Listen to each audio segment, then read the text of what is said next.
Hey everybody, it's David and Kelly Pritchard, and first we just want to say we're just so grateful to be here, and we just want to say thank you to all of the Young Lives leaders and staff, and you guys truly are our heroes, and we're just grateful that you do what you do, and because of that, you guys are all here, and we're just grateful to be here.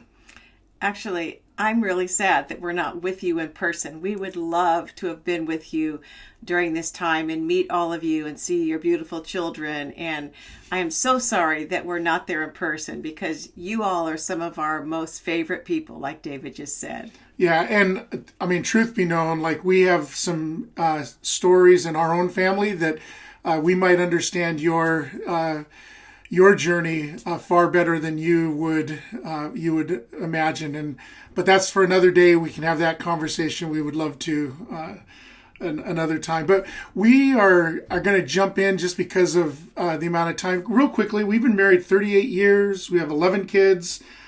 6 of them are married. In fact, we just our sixth one just got married in December. So we tell people 6 down, 5 to go.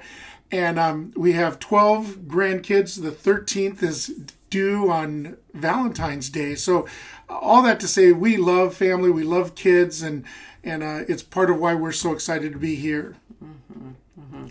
David was on Young Life staff for about 20 years. In our last position, we served as family enrichment specialists. And that just means we came around Young Life leaders to help them serve out of healthy marriages and parenting and family, because we think that's super important, that whatever job you're doing, it's important that your family's healthy so you can do the best job you can in your work.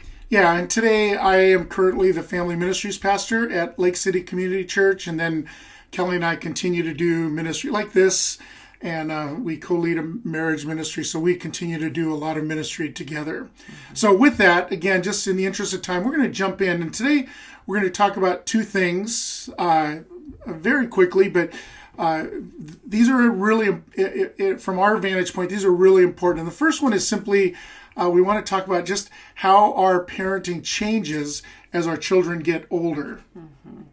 Yeah, because you might have figured out by now that you don't parent the same way with infants as you do with your teenagers that are ready to leave your home. And so this teaching really helped us think about our parenting and how we wanted to grow and change as our kids grow and change. Yeah, and then the second thing we want to talk about is just simply the 3 most important things to teach your child. There's a lot of things to teach your children, but we believe that these 3 are the most important things. And so we're gonna do those, cover those 2 things. And by the way, either of these could be a 2-hour seminar all by itself.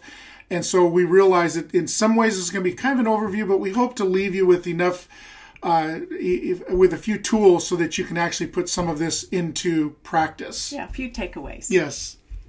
Yeah. So before we jump in, we would like you to pause the video, and we want you to answer this question. What do you think is the biggest influence on how you parent your kids today? And we'd like you to think about how you were parented and how that affects how you are going to parent. Yeah, so pause the video, talk about that for a few minutes, and then jump back in right here. All right, so how'd we do? We would tell you that in our opinion, and I think it's probably pretty generally true out there, you'll find that the thing that impacts our parenting the most is how we were parented. There's so many times that I find myself thinking, oh my goodness, I can't believe I'm about to say this. And I'll say the exact words that my parents said to me as I was growing up. And I think we all find ourselves doing that. But we share that with you partly because I think it's a good place for us to start. But the other reason is because it helps us understand that just because we saw our parents parenting doesn't mean we fully understand why they were doing things, or maybe they didn't fully understand why they were doing things. And so there can be some real misses in our parenting. Obviously, there'll be some really great things that we'll garner from that, but there can also be some misses. And so part of what we're going to do is try to help us get a clearer picture of like how this process of parenting goes. Yeah. And for example, sometimes I've talked to parents that say, my parents were so hard on me. I'm not going to be like that with my kids.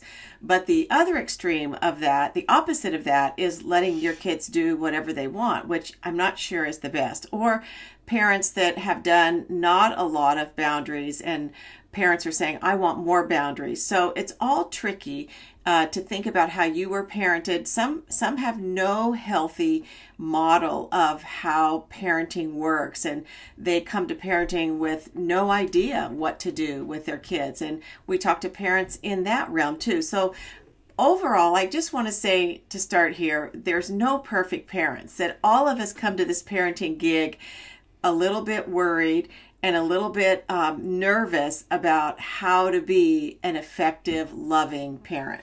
Yeah.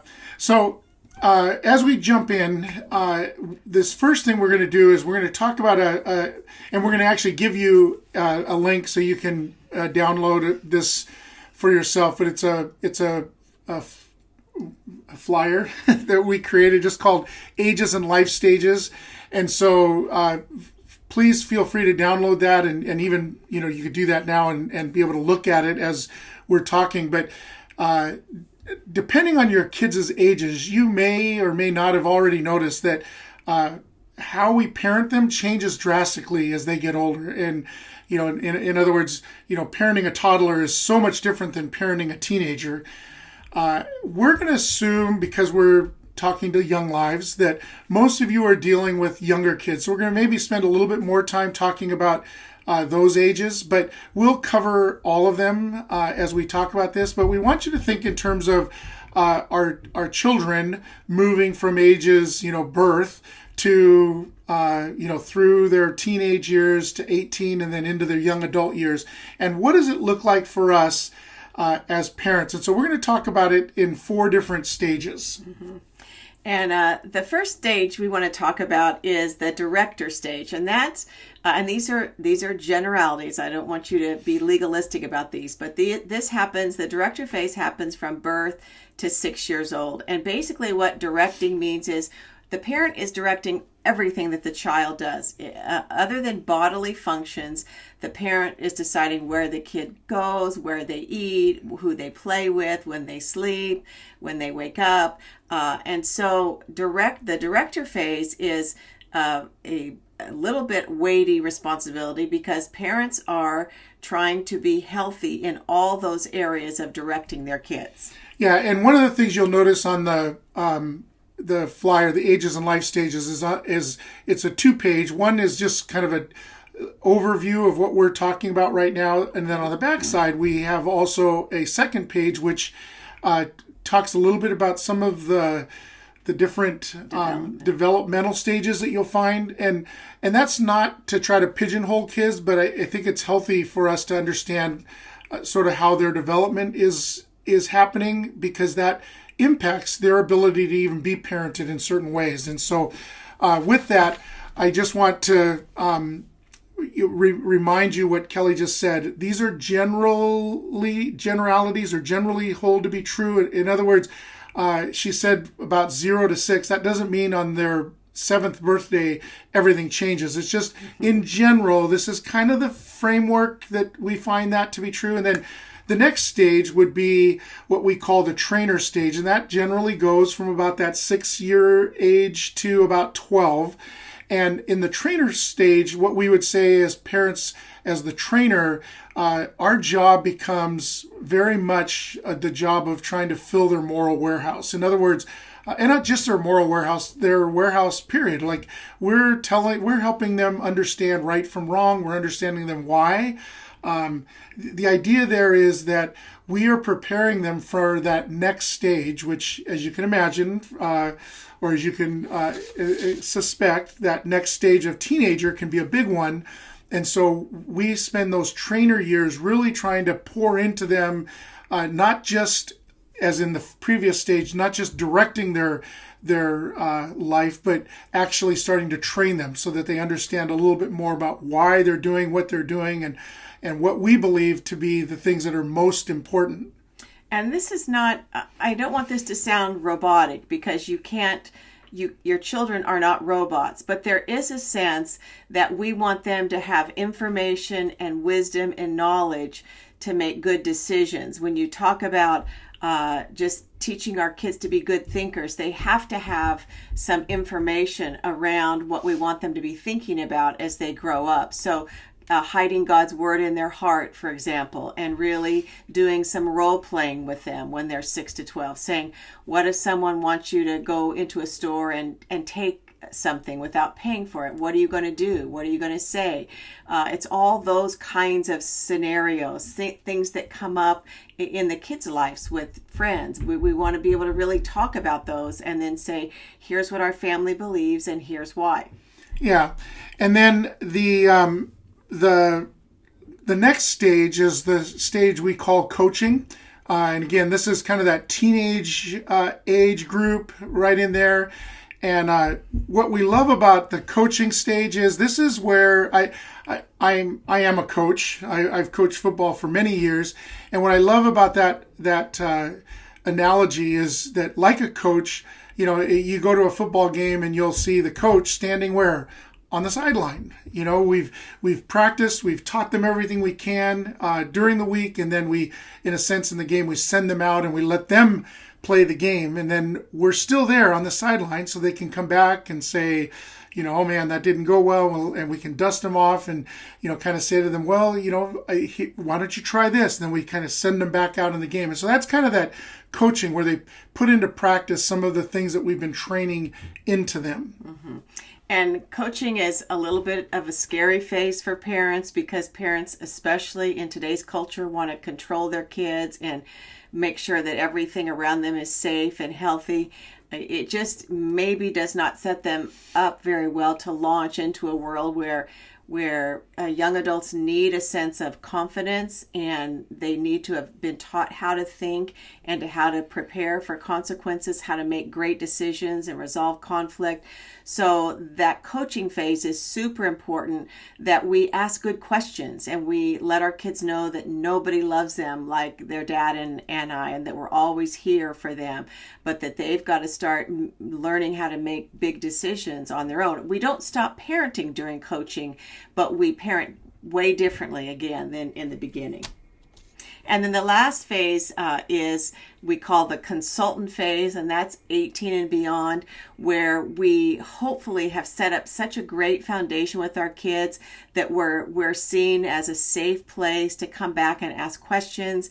My favorite line these days is, I try to stay in my lane. So unless my kids come to me and say, Mom, what do you think if, or what do you think about this, that I try to stay in my lane and just pray for them. But we want to be seen as trusted advisors and healthy consultants for big things that are coming in their lives, like who to marry and what jobs to do and what college major to pursue and how to live a life that's successful in today's culture. Yeah, and so again, we're assuming that most of you are not in that consultant phase, but hopefully it gives you kind of a vision for what's to come. And so if we want to jump back into that director phase where I believe probably most of you are at right now. And I want to just add a little bit more texture to this conversation. In Ephesians 6, it says, Fathers, do not exasperate your children, but bring them up in the training and instruction of the Lord. And what I love about that is that those two words, training and instruction, they literally translate, the first one literally translates to train by act. The second one translates much more this idea of train by word. And so it gives you kind of a word picture. In fact, if you look at the graph that we created, it shows you that from the bottom to the top of the graph, we move from act to word. And all that means is that early in their life, as we are parenting them, we are much more training by act. And then as they get older and older, and certainly as they move into the teen years and into the adult years, our parenting becomes much more training by word. And so real quickly, Kelly's just going to talk just briefly about this whole idea of training by act with that in that director phase. Yeah, I so wish, I'm a little bit jealous of you all, because I wish I would have had this earlier in my parenting during those early days, because it has completely changed how I interact with young children. And what training by act means is we don't spend a lot of time psychoanalyzing every situation and doing a lot of talking. Now, I'm not saying we don't talk to our kids, but when I have a 3-year-old that I'm asking to come put shoes on, or it's time to eat dinner, after I've given them like a warning and saying it's almost time for dinner, and then I want you to come to the table. When they disobey and do not come, instead of getting mad and continuing to talk or yell or go crazy, I simply go over and say, Mommy said come to the dinner table, and your answer should be yes, Mom, and I just bring them to the table. So I'm training them by act. I'm saying the words I want them to say. I am not angry or worked up. I simply have given them a chance to obey by saying, yes, Mom, and coming. And if they don't, I can still at 3 physically pick them up and say, Mommy said, please come. And you are to say, yes, Mom, and come to the table, which I know sounds pretty calm and simple. But when we get to parenting young children, we can find ourselves getting angry because they're not listening and you're saying the same things over and over and over, which means we want to train by act over and over and over during this phase. Yeah, so much more we could say, but we'll leave that teaching with that whole idea of just trying to more and more with your toddlers especially to train by act. And then what we want to do is we want to jump into this next section very quickly.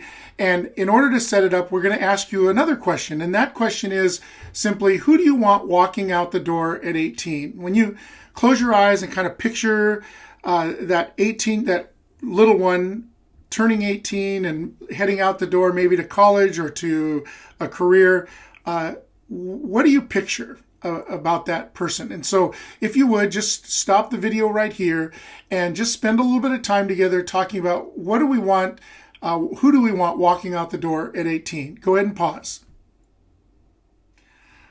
All right, so how did we do? Hopefully you had a chance to maybe consider some of those things, and I don't know, I know for Kelly and I at times some of those things maybe felt like pipe dreams, but I think it's good to have a vision for what that's going to look like. And that's a good lead in for us to just briefly talk to you a little bit about this idea of the 3 most important things to teach your child. And very quickly, the 3 things are love God, obey you, and self-control. And we'll spend just a few minutes on each one of those because there's a lot of things we need to do with our kids, a lot of things that we've got to teach them. But we believe that these 3 things are really key and foundational. And so the first one is simply to love God. Mm-hmm.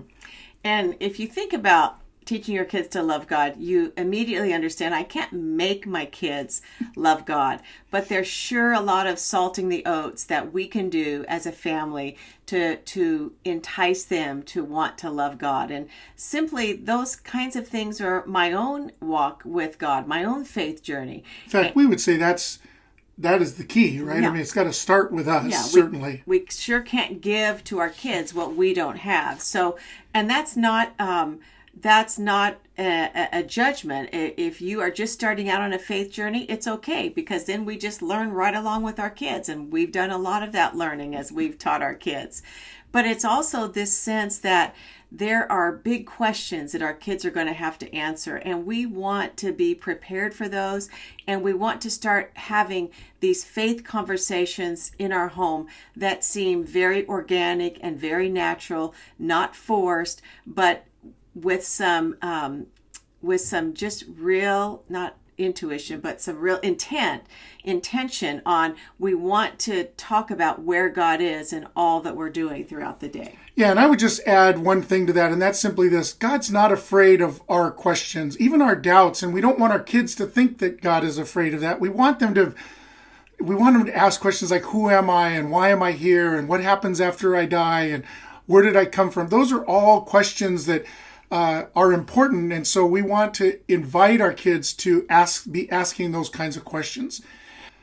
So the second thing that we would say in terms of these 3 most important things, and I confess that in our cultural moment, this is probably counterculture, but But we absolutely believe this. You know, the Bible says, honor your father and mother for it to go well for you. And so we tell parents all the time, if you want it to go well for your kids, then help them to respect you. And the Bible talks about obedience. And again, I get that that's a counterculture, and we're not talking about this abusive, type of obedience. We're talking about a loving, caring way that we want to parent in a way that they want to obey, but also where they recognize that it's important. That's why, like, even in the Training to Act, Kelly described that idea of telling them, I need you to say yes, mom, and come on. And so in the same way, we want to teach our kids to, in kind of all ways, to obey us. And part of the reason that we say that is because eventually we want them to know that there is something bigger than them, and not really us, because one day we want them to come to a place where they can fall on their knees and say to God, say to Jesus, yes, and I'm ready to follow you. Mm-hmm.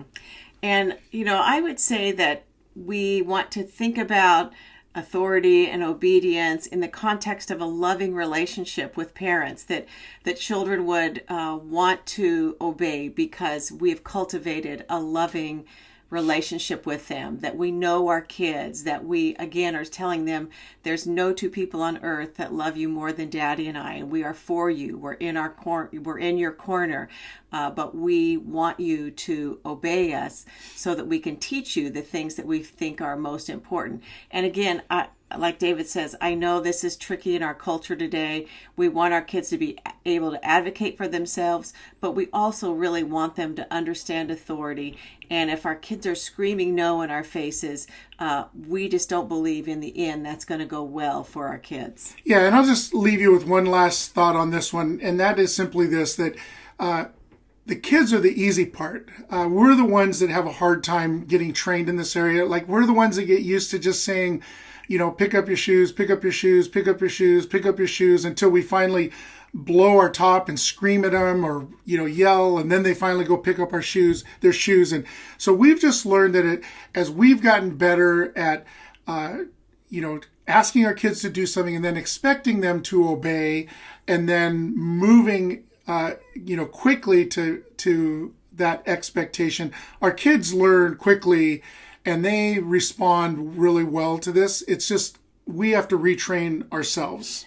Yeah, we have to help each other be consistent, loving parents in that area of teaching our kids to obey. Yeah. So the final one is simply self-control. And, the love God, certainly from a biblical perspective makes sense. Obey you.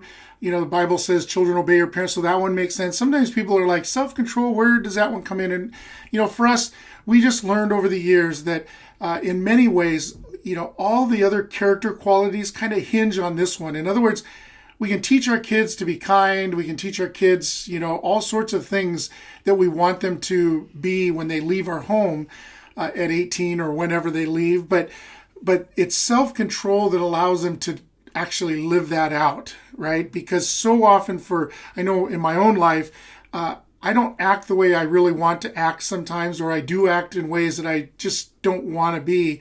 And all of that comes back to self-control. And so we want to load our kids up with this character quality of self-control, and it begins young, and we just continue to do it throughout their life. Mm-hmm.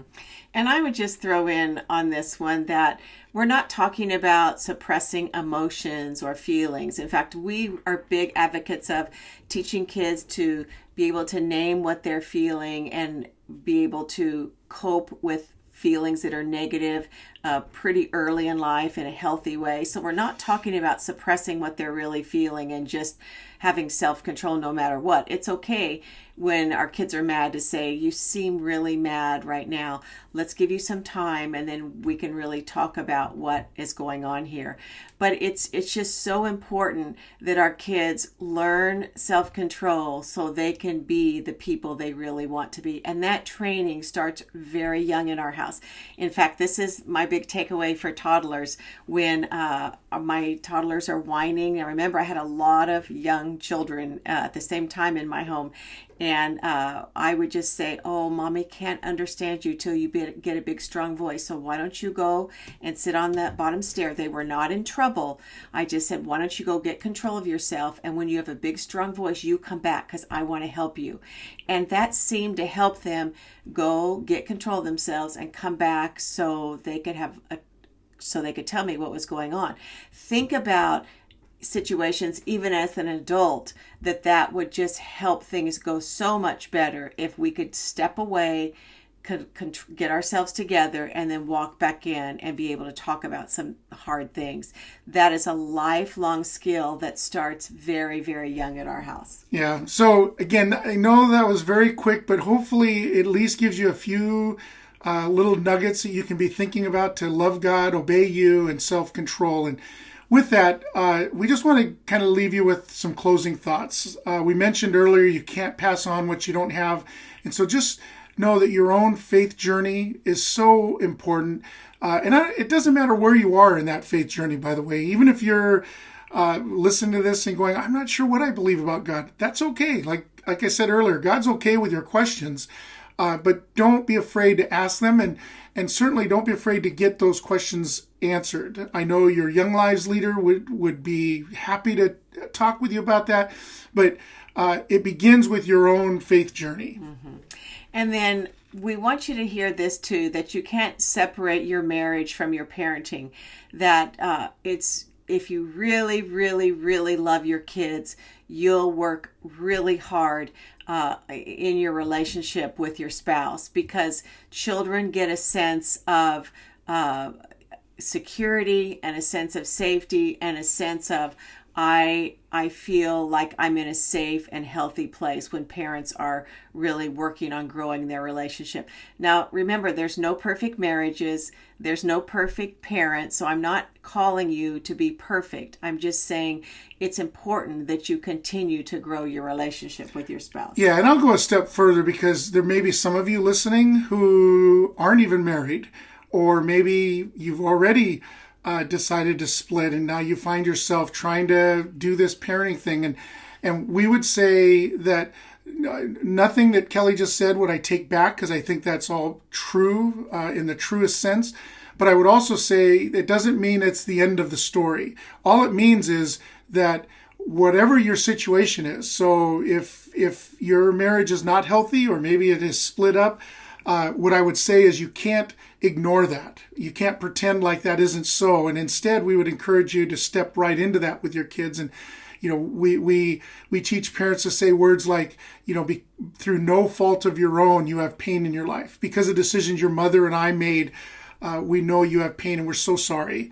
And then you have to step forward and parent. But all we're saying is those things that are affecting your marriage, whatever that looks like, affect your parenting. And so don't pretend like they don't exist, and instead, boldly, with God's grace, step into those things. Mm-hmm. So good.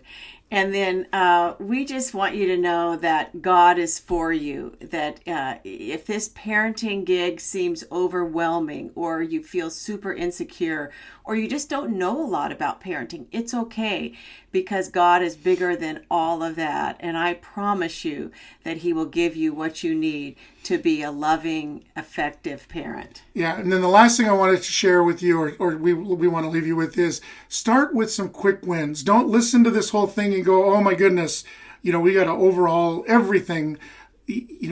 When you finish with this, we'd love for you to stop the video, talk together, and kind of, ask some questions about, okay, what can we do this week? Like, what can I do today that maybe just moves the needle just a little bit? Like, don't be afraid. Don't overwhelm yourself because, oh my goodness, here's where I am and I want to get way over there. Just look for some quick wins from just the few things that we've talked about, and then begin that journey together. All right. So thanks so much for joining us. If we could, we'd love to pray for you as we kind of sign off. Lord, thanks so much for technology and just the ability to connect with people that we haven't even met. But God, we know that you know them, and we know that you are for them. And so, Lord, I just pray your blessing on every parent listening to this video. I pray, God, that you would provide them with all that they need to be the parent that you have called them to be. I pray for wisdom. I pray for grace. I pray for courage. I pray for strength, resolve, all that they need, God, to answer this call that they have. And Lord, I do pray your blessing on the marriages represented here, on the families represented here. I pray, Lord, that they would truly know that you are for them. And if you are for them, who can be against them? We love you and praise you. In Jesus' name, amen. Thanks, everybody. Bye-bye.